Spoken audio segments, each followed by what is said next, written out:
decision to find his son guilty of gun crimes after a week-long trial that laid bare a tumultuous time for the family. The 12-person jury found Hunter Biden guilty of lying about his drug use on a farm while purchasing a handgun in 2018. He faces possible jail time following the verdict, which marked the first criminal prosecution of a sitting president's child. His conviction in all 3 felony counts comes as President Biden campaigns for re-election in November, and less than 2 weeks after his election rival Donald Trump was himself convicted of a crime in New York. While President Biden did not attend the trial in Delaware, many family members, including First Lady Jill Biden, did so regularly. Hunter Biden's wife, sister, and uncle were all present at times to support him during proceedings. President Biden flew to Wilmington, Delaware after the verdict, where he greeted and hugged his son on the tarmac. President Biden earlier ruled out pardoning his son, whose trial aired embarrassing details as prosecutors sought to show he was using crack cocaine at the time he bought the gun. Jurors heard from his ex-wife and a former girlfriend who described frequent drug binges that took a toll on his friends and family. Text messages detailing his addiction and photographs, some showing a half-naked Hunter Biden, were also shown to the court. Prosecutors alleged the president's son lied about his drug use on a Bureau of Alcohol, Tobacco, Firearms and Explosive form when he bought a revolver, speed loader and ammunition on October 12, 2018 from StarQuest Shooters and Survival Supply, a gun store in Wilmington. This case was about the illegal choices defendant made while in the throes of addiction, his choice to lie on a government form when he bought a gun, and the choice to then possess that gun. It was these choices and the combination of guns and drugs that made his conduct dangerous. Second, no one in this country is above the law. Everyone must be accountable for their actions, even this defendant. However, Hunter Biden should be no more accountable than any other citizen convicted of this same conduct. The verdict on Tuesday prompted instant political reaction, including from Republicans in Congress who have spent years investigating Hunter Biden's behavior and business ties. Joining me now is President Emeritus Corporate Council on Africa, Stephen Hayes. Mr. Hayes, thank you for joining us on The World Now. Good afternoon. Thank you. So it's the first time a son of a sitting U.S. president has been convicted in federal court. How significant is this, and how much impact is it having on the Biden administration? Well, I think the impact will be more personal on the president. I think politically, this may sound ironic, and I think there are several ironies in this, is that I think this will not hurt President Biden. In fact, there are some areas where it might actually help him. The reason I say that is that there is an estimated tens of millions of people who use drugs, illegal drugs in the U.S. at various times. So there's got to be some sympathy to addiction. Addiction is a major problem in this country.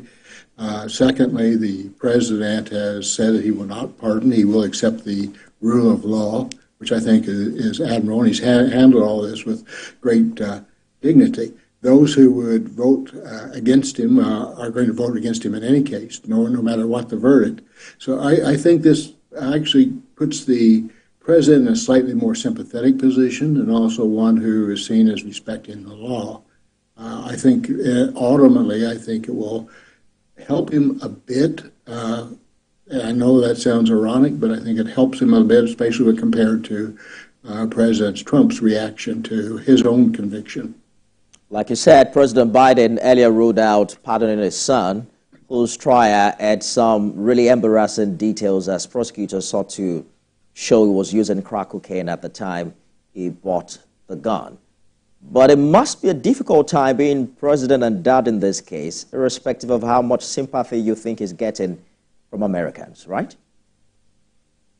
Right. I think, of course, I think that the biggest toll is, in fact, the personal toll on the president, and how much that wears on him remains to be seen, and it's only he knows. But I suspect it wears quite a bit on him. It's tough to see your son convicted, I think, and also he's seen the whole struggle of drugs for years and years, so he knows what has gone into this. So he's got to be hurting quite a bit as a person and as a father.